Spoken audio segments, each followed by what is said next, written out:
Easy tasty ക്വസ്റ്റ്യനിലേക്ക് ഏവർക്കും സ്വാഗതം.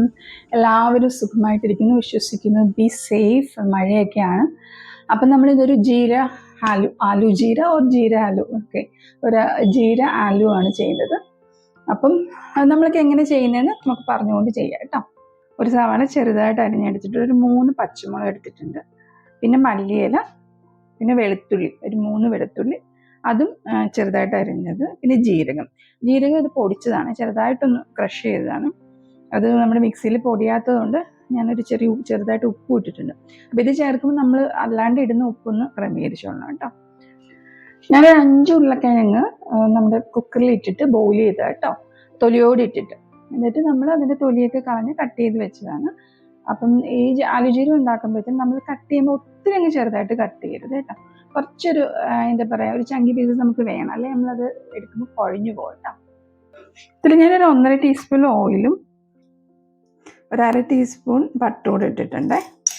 ഒരു 1/4 ടീസ്പൂൺ ജീരകം ഇടുന്നുണ്ട് കേട്ടോ. ആ ജീരകം കരിഞ്ഞു പോകാതെ നല്ലപോലെ ഇളക്കി കൊടുക്കണം കേട്ടോ. ഒന്ന് ചൂടായി ഒന്ന് മൂത്ത് വരുമ്പോഴത്തേന് നമുക്ക് നമ്മൾ അരിഞ്ഞു വെച്ചിരിക്കുന്ന സവാള, അതുപോലെ പച്ചമുളകും വെളുത്തുള്ളിയും കൂടെ ചേർക്കാം കേട്ടോ. ഇത് നല്ലപോലെ ഒന്ന് വഴണ്ട് വരണം. 1/4 ടീസ്പൂൺ ഉപ്പ് മാത്രമേ ഇതിലേക്ക് ചേർക്കുന്നുള്ളൂ.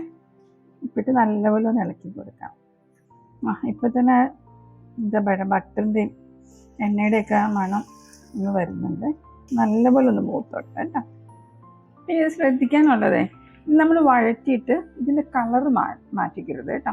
താളിക്കുമ്പോൾ ആയിപ്പോത്തില്ലേ, ഒരു ഗോൾഡൻ ബ്രൗൺ, ആ നിറമൊന്നും വേണ്ട കേട്ടോ. അപ്പം അങ്ങനെ കിടക്കരുത്. അപ്പം നമുക്ക് ആ പിങ്കിഷ് നിറമൊക്കെ ഒന്ന് മാറി കിട്ടിയാൽ മതി. അപ്പം അങ്ങനെ അങ്ങ് കരിച്ച് കളയരുത് ഉള്ളി കേട്ടോ. ഉള്ളിയുടെ കളറൊക്കെ ഏകദേശം മാറി വന്നിട്ടുണ്ട്. ഇപ്പം ഞാൻ കുറച്ച് നമ്മുടെ മല്ലിയില ഇട്ട് കൊടുക്കുന്നുണ്ട് കേട്ടോ. എന്നിട്ട് ഈ മല്ലിയില ഒന്ന് വഴറ്റണേ. നമുക്ക് മല്ലിയില കുറച്ച് ഗാർണിഷിങ് അവസാനം ഒന്ന് അലങ്കാരപ്പണികൾ ചെയ്യാൻ വേണ്ടി വെച്ചിട്ടുണ്ട്. അതല്ലാതെ കുറച്ച് മല്ലിയില ഇപ്പം ഒന്ന് വഴറ്റിയെടുക്കണം കേട്ടോ. അതിൻ്റെ ആ മല്ലിയിലയുടെ ഫ്ലേവർ ഒന്ന് കറക്റ്റായിട്ട് ഇറങ്ങാൻ വേണ്ടിയിട്ട് കേട്ടോ ഇങ്ങനെ ചെയ്യണേ. നമ്മൾ പൊടിച്ചു വെച്ചിട്ടുള്ള ജീരകമില്ലേ, അത് ഞാൻ ചേർത്ത് കൊടുക്കുന്നുണ്ട്. ഈ ജീരകത്തിൽ കുറച്ച് ഉപ്പ് ചേർത്ത് ഞാൻ പൊടിച്ചേ പറഞ്ഞു, അതുകൊണ്ടാണ് ഞാൻ 1/4 ടീസ്പൂൺ മാത്രം ഉപ്പ് ചേർത്തിട്ടുള്ളത്. ഇത് നിങ്ങൾ ഉപ്പ് ചേർക്കാതെ പൊടിക്കുകയാണെങ്കിലാണ് നിങ്ങൾക്ക് നമ്മുടെ ഉള്ളിയിൽ കുറച്ചുകൂടെ ഉപ്പ് ചേർക്കുക. അതൊക്കെ നിങ്ങളുടെ ഇഷ്ടം നോക്കി ചേർക്കുക കേട്ടോ. ഇപ്പം തന്നെ ജീരകത്തിൻ്റെ നല്ലൊരു മണം, ജീരകത്തിൻ്റെയും നമ്മുടെ ബട്ടറിൻ്റെയും ഒക്കെ ഒരു നല്ല മണം വരുന്നുണ്ട്. പിന്നെ നമ്മുടെ കൊറിയാണ്ടർ ലീവ്സ് ഇല്ലേ, ചിലരാണെങ്കിൽ നമ്മളിപ്പോൾ ജീരകം പൊടിച്ച് ചേർത്തില്ലേ, ഇതിൻ്റെ കൂടെ സാധാരണ മല്ലിയില്ല, പൊടിക്കാത്ത മല്ലി, അതും പൊടിച്ച് ചേർക്കാറുണ്ട്, ജീരകവും മല്ലിയും കൂടെ കേട്ടോ. ഇതിലേക്ക് ഞാൻ 1 ടീസ്പൂൺ മുളക് പൊടി ചേർത്ത് കൊടുക്കുന്നുണ്ട്. ഞാൻ എപ്പോഴും പറയുന്ന പോലെ മുളക് പൊടിയുടെ അളവ് നിങ്ങൾക്ക് കൂട്ടുകയോ കുറയ്ക്കുകയോ ചെയ്യാം. ഞാൻ പച്ചമുളകും കൂടി ഇട്ടിട്ടുള്ളത് കൊണ്ടാണ് മുളക് പൊടി 1 ടീസ്പൂണിൽ നിർത്തിയത് കേട്ടോ. ആ മുളക് പൊടിയുടെ പച്ചമണം ഒന്ന് മാറി, അധികം കരിക്കണ്ട, ജസ്റ്റ് ഒന്ന് പച്ചമണം മാറി വന്നാൽ മാത്രം മതി. ഇനി നമുക്ക് ഇതിലേക്ക് നമ്മൾ കട്ട് ചെയ്ത് വെച്ചിരിക്കുന്ന ഉരുളക്കിഴങ്ങ് ഇട്ട് കൊടുക്കാം. ഈ പൊട്ടറ്റോ ഇട്ട ശേഷം അധികം ഇങ്ങനെ അങ്ങ് നമ്മുടെ സ്പൂൺ കൊണ്ട് ഇളക്കരുത് കേട്ടോ. കഴിവതും ഒന്ന് ഫ്ലിപ്പ് ചെയ്ത് കൊടുക്കാവുള്ളൂ. എൻ്റെ ഗ്യാസ് തീർന്നു പോയി, അതുകൊണ്ടാണ് ഞാൻ ഈ പാത്രത്തിൽ ഇൻഡക്ഷൻ കുക്കർ വെച്ച് ചെയ്യണം. എൻ്റെ ഫ്രൈങ് പാൻ ഈ ഇൻഡക്ഷൻ കുക്കറിൽ വർക്കാവില്ല, അപ്പോൾ അതുകൊണ്ടാണ് അതിൽ കാണിക്കാൻ പറ്റാത്തത്. എന്തായാലും ഇങ്ങനെ അധികം ഇളക്കാണ്ട് ഫ്ലിപ്പ് ചെയ്ത് കൊടുക്കാണ്ട്. ഇപ്പം നിങ്ങൾക്ക് അത്യാവശ്യം മനസ്സിലായിട്ടുണ്ടല്ലോ. നമുക്ക് സെർവിങ് ബൗളിലേക്ക് മാറ്റി കൊടുക്കാം കേട്ടോ. മല്ലിയില വെച്ച് നമുക്ക് ഡെക്കറേറ്റ് ചെയ്ത് കൊടുക്കാം. മല്ലിയില എത്ര ഇടണമെന്നൊക്കെയുള്ളത് നിങ്ങളുടെ ഇഷ്ടമാണ്. എനിക്ക് നല്ല മല്ലിയില ഇഷ്ടമാണ്, അതുകൊണ്ട് ഞാൻ ആവശ്യത്തിന് മല്ലിയില ഇട്ട് കൊടുക്കുന്നുണ്ട്. ചിലർക്ക് മല്ലിയിലയുടെ ടേസ്റ്റ് അത്ര ഇഷ്ടമുണ്ടാവില്ല, നിങ്ങളുടെ താല്പര്യം അനുസരിച്ച് നിങ്ങൾക്ക് മല്ലിയില ഇട്ട് കൊടുക്കാം. ഇതിലേക്ക് ഞാൻ 1/2 ടീസ്പൂൺ ബട്ടർ ഒഴിച്ച് കൊടുക്കുന്നുണ്ട്. ആലുജീര റെഡി ആയിട്ടുണ്ട്. നമുക്കിത് ടേസ്റ്റ് ചെയ്ത് നോക്കാം. ഞാൻ ടേസ്റ്റ് ചെയ്ത് കാണിക്കുന്നത് എന്താണെന്നറിയോ, നമ്മൾ ഇപ്പോൾ ഒരു 5 ചെറിയ മീഡിയം ടൈപ്പ് ഉരുളക്കിഴങ്ങ് എടുത്തേക്കണം.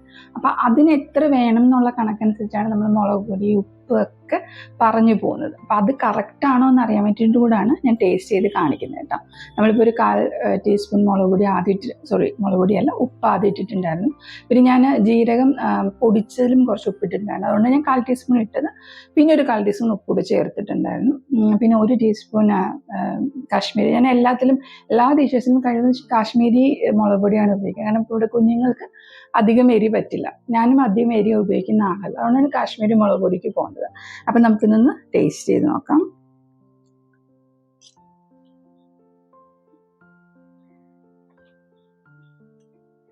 ഞാൻ വെറുതെ പറയില്ല, നല്ല ടേസ്റ്റാണ്.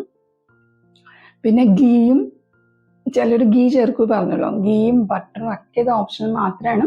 അപ്പോൾ ബട്ടർ ചേർക്കണമെന്ന് ഓർത്തിട്ടൊന്നും ചേർക്കണമല്ലോ എന്ന് ഓർത്തിട്ടൊന്നും ആരും ഇത് ചെയ്യാണ്ടിരിക്കരുത്. അത് വേണമെങ്കിൽ അത് സ്കിപ്പ് ചെയ്തിട്ട് നിങ്ങൾക്ക് എണ്ണയിൽ മാത്രം ഉപയോഗിക്കാം. പിന്നെ വെളിച്ചെണ്ണ ഉപയോഗിക്കരുത്, അത്ര മാത്രമേ ഉള്ളൂ. ബാക്കിയെല്ലാം കറക്റ്റാണ്.